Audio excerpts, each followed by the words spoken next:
विज्ञान के इस दुनिया में हर दिन कोई न कोई नई डिस्कवरी या इन्वेंशन होती रहती है। जैसे किसी दिन हमको कोई नई एलिमेंट के बारे में पता चलता है, तो किसी दिन एक ऐसी ग्रह के बारे में पता चलता है जिस पर हम रह सकते हैं।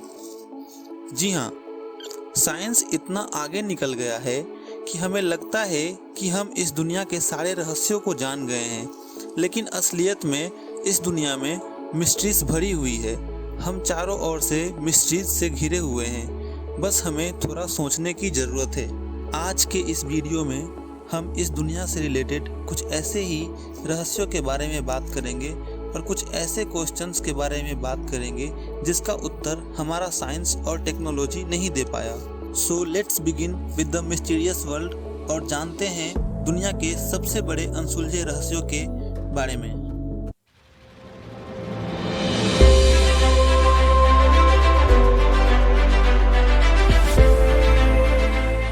नंबर 4, धरती के नीचे का रहस्य। इस धरती के नीचे क्या है ये कोई नहीं जानता। हमें बस धरती से थोड़ी गहराई तक का पता है। अब यहाँ पर कुछ लोग बोलेंगे कि ये तो सबको पता है कि धरती के नीचे क्या है। सतह के नीचे तो कोयला, पेट्रोल और बाकी मिनरल्स पाए जाते हैं, पर आपको मैं बता दूं ये सब कम गहराई में ही पाए जाते हैं। मैं उन चीज़ों के बारे में बात कर रहा हूँ जो इसके भी नीचे हैं। वैज्ञानिकों ने भी सोचा कि इसके नीचे और क्या क्या हो सकता है। इसके लिए उन्होंने धरती में गड्ढा करना शुरू किया और वो लगभग 12 किलोमीटर ही गड्ढा कर पाए। और आप ये जान लो कि ये ही दुनिया के सबसे डीपेस्ट गड्ढा है, जो कि मात्र 12 किलोमीटर की है। जी हाँ, आपने सही सुना। आज तक इंसान 12 किलोमीटर से ज़्यादा डीप गड्ढा नहीं कर पाया है। ये गड्ढा रसिया में मौजूद है और इस गड्ढे का नाम है कोला सुपर डीप बोरहोल। आपको जान के हैरानी होगी कि इस गड्ढे को बनाने में 26 साल लग गए थे। अब आप लोगों के मन में ये सवाल आ रहा होगा कि बस 12 किलोमीटर ही क्यों, साइंटिस्टों ने इस गड्ढे को और क्यों नहीं खोदा। तो आपको मैं बता दूं कि जब ये गड्ढा खोदा जा रहा था तो आप लोगों को ये पता होगा कि जैसे जैसे नीचे जाते हैं तो टेम्परेचर बढ़ने लगती है। ठीक यही वजह रही थी। जब 12 किलोमीटर तक गड्ढा खोदा गया तो वहाँ का टेम्परेचर बहुत हाई हो गया था। इतना हाई कि शायद इससे ज़्यादा खोदा तो गड्ढा करने वाला मशीनरी भी पिघलने लग जाए। ये प्रोजेक्ट बहुत खतरनाक हो गया था, इसलिए इस प्रोजेक्ट को बंद कर दिया गया। साइंटिस्ट भी ये नहीं जानते कि नीचे क्या है, वो भी बस अनुमान ही लगा सकते हैं। इस गड्ढे को deepest artificial point on earth कहा जाता है। हम लोग बस अपने विश्लेषण और सोच से थ्योरी निकाल सकते हैं, लेकिन एग्जैक्टली ये कोई नहीं बता सकता कि इसके नीचे क्या है। अगर थ्योरी की बात करें तो बेसिक सी थ्योरी के अकॉर्डिंग अर्थ को 3 लेयर में बांट दिया गया है। Upper most layer crust, middle layer mental और इनर मोस्ट लेयर कोर, जिसका टेम्परेचर सबसे ज़्यादा होता है। जैसे जैसे साइंस बढ़ रहा है, नई नई खोज होती रहती है और हर बार हमें कुछ नया पता चलता है। जैसे 2014 की एक डिस्कवरी के अनुसार हमें यह पता चला था कि अगर हम धरती के और नीचे जाएं तो वहां हमें एक पूरा का पूरा समुद्र मिलेगा, जो सतह पर मौजूद समुद्र से ज़्यादा विशाल होगा। मतलब नीचे के ओशन में पानी की मात्रा ऊपर से कहीं ज़्यादा है। इसका मतलब वहाँ भी कितने प्रकार के जीव होंगे, क्रिएचर्स होंगे, क्योंकि जहाँ जल है वहाँ जीवन है। आप में से कुछ लोग को इस बात पर यकीन नहीं होगा, लेकिन ये एक कंफर्म्ड डिस्कवरी है और आप इसके बारे में नेचर के इंटरनेशनल वीकली जर्नल में पढ़ सकते हैं। अब सवाल यह है कि क्या वो क्रिएचर्स जो धरती के नीचे हैं वो धरती के सतह के जीव के जैसे हैं या उनसे अलग, और अलग तो कितने अलग। डिस्कवरीज तो होते ही रहेंगे और आगे भी चीज़ें एक्सप्लोर होंगी। धरती के नीचे को एक्सप्लोर कर पाना बिल्कुल आसान नहीं है, क्योंकि अगर सतह के ऊपर की बात करें तो जैसा कि हम जानते हैं कि हमारे पृथ्वी का 70% हिस्सा समुद्र है, लेकिन आपको यह जानकर हैरानी होगी कि समुद्र का 95% हिस्सा अभी तक अनएक्सप्लोर्ड है। Number 3, formation of moon. चांद सौर मंडल में 5वां सबसे बड़ा उपग्रह है। देखने में जो चांद गोल नजर आता है वो असल में अंडाकार है।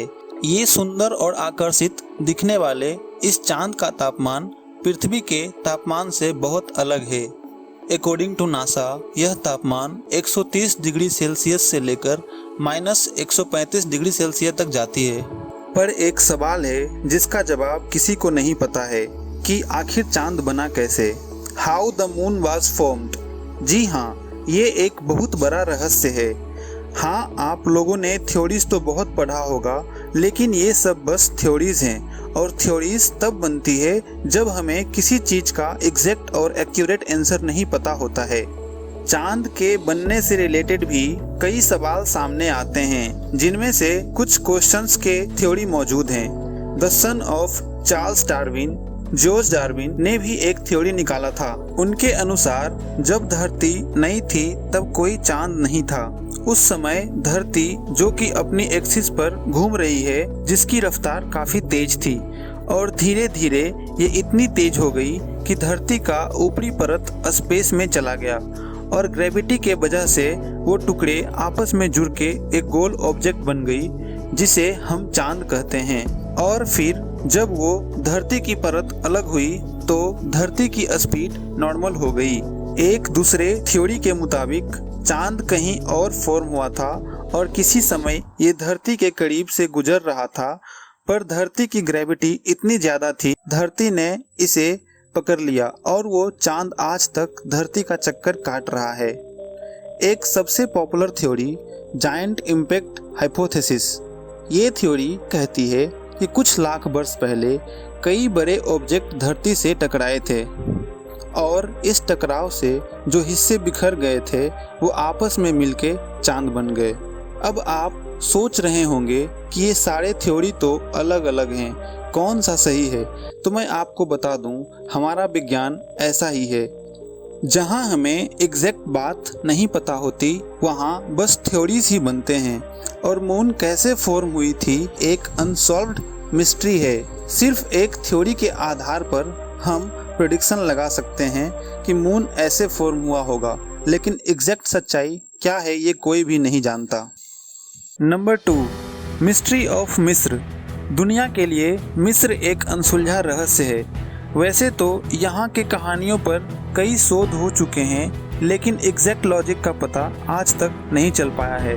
उन कहानियों में से एक कहानी ये भी है कि मिस्र की सभ्यता प्राचीन समय में आज के सिविलाइजेशन से भी ज़्यादा मॉडर्न थी, तो वो आखिर कैसे लुप्त हो गई।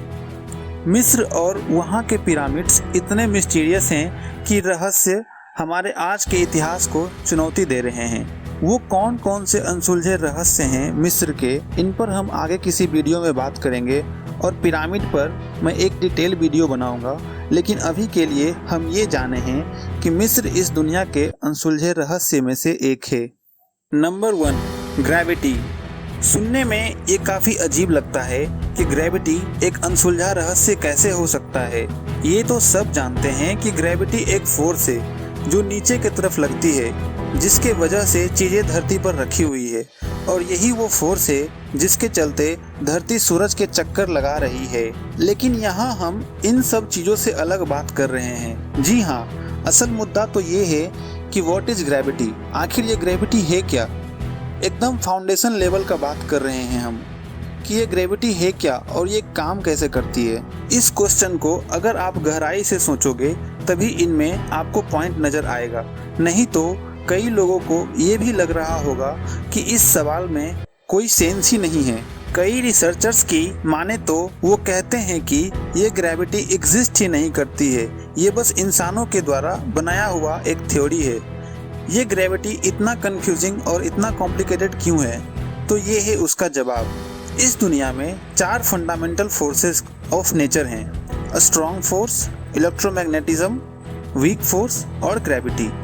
ग्रेविटी इस पूरे ब्रह्मांड को होल्ड करती है, पर क्या आपको पता है ये इन चारों फोर्सेस में से सबसे वीकेस्ट है। सोचने वाली बात है कि जो फोर्स पूरा ब्रह्मांड को होल्ड करके रखी है वो सबसे वीक कैसे हो सकती है।